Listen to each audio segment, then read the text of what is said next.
देखो, आपने propose foreign investment करा, involve a creation of plant, एक प्लांट क्रिएशन होगा। एक propose foreign investment involve creation of plant जो आउटपुट देगा, आउटपुट कितने का देगा, 10 लाख यूनिट का, और इंटायर प्रोडक्शन जो है एक्सपोर्ट होगा $10 per unit.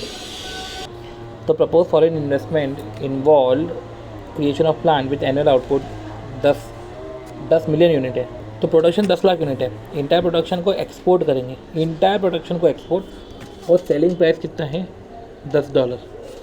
Current rate of exchange, at current rate of exchange, ये जो करंट रेट ऑफ एक्सचेंज है ना, dollar cost of local production, अच्छा, at current rate of exchange dollar cost of local production equals to $6 per unit. तो उसको बनाना पड़ेगा, जो भी है $6 पर यूनिट लग रहा है eight current rate of exchange. अब वो भी करंट पे, और एक्सपेक्टेड टू बी डिक्लाइन। अब वो जो डिक्लाइन होगा 10% से या 15% से, तो लोकल कॉस्ट ऑफ प्रोडक्शन भी हमारा चेंज होगा।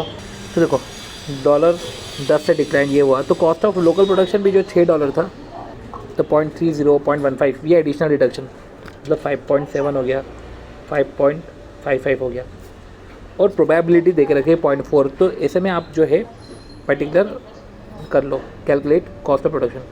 तो हमारा 6 की जगह जब हम वेटेड एवरेज निकालेंगे तो 5.79 हो जाएगा dollar. A plant at current exchange rate will have B depreciated, plant at current exchange rate, अच्छा करंट एक्सचेंज रेट डेप्रिशिएट होगा $1 मिलियन से, ठीक है। Assume local tax rate 30%, right. तो 1 मिलियन करंट एक्सचेंज रेट पे डेप्रिसिएशन 1 मिलियन है। Assume local tax rate 30%। अब जब ये एक्सचेंज रेट घटेगा, जो एक्सचेंज रेट और 15% से घटेगा, तो आपका डेप्रिसिएशन भी घटेगा। ये तो करंट एक्सचेंज रेट पे ना, ठीक है। अब we are required to find out annual cash flow, CFAT निकालना है आपको एट डिफरेंट सिनेरियोज। अब आप किस तरीके से इसको कैलकुलेट करोगे, तो देखो CFAT निकालना है। सेल आपकी कितनी है, चलो sale price ₹10, cost of production 6, right ना, 4 प्रॉफिट है, और 10 लाख यूनिट है। ये 10 लाख यूनिट थोड़ी ना चेंज होगा एक्सचेंज रेट से, राइट। तो वैसे ही 10 का 10 माइनस 6, तो वैसे ही 10 माइनस 5.7 हो जाएगा, तो 4.3 आ जाएगा।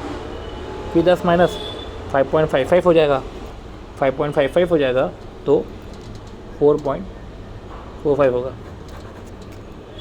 तो इससे तुमने प्रॉफिट निकाला। अब प्रॉफिट निकालने के बाद डेप्रिसिएशन, राइट।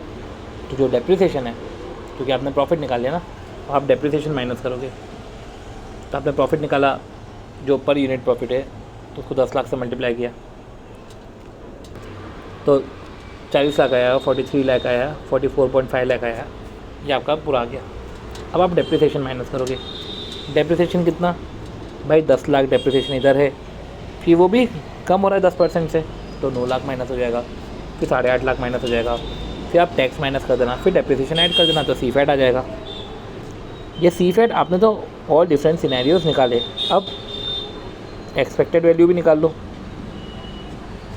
अब वायबिलिटी ऑफ इन्वेस्टमेंट प्रपोजल, ठीक है।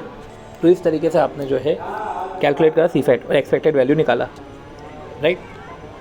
अब है वायबिलिटी ऑफ इन्वेस्टमेंट प्रपोजल।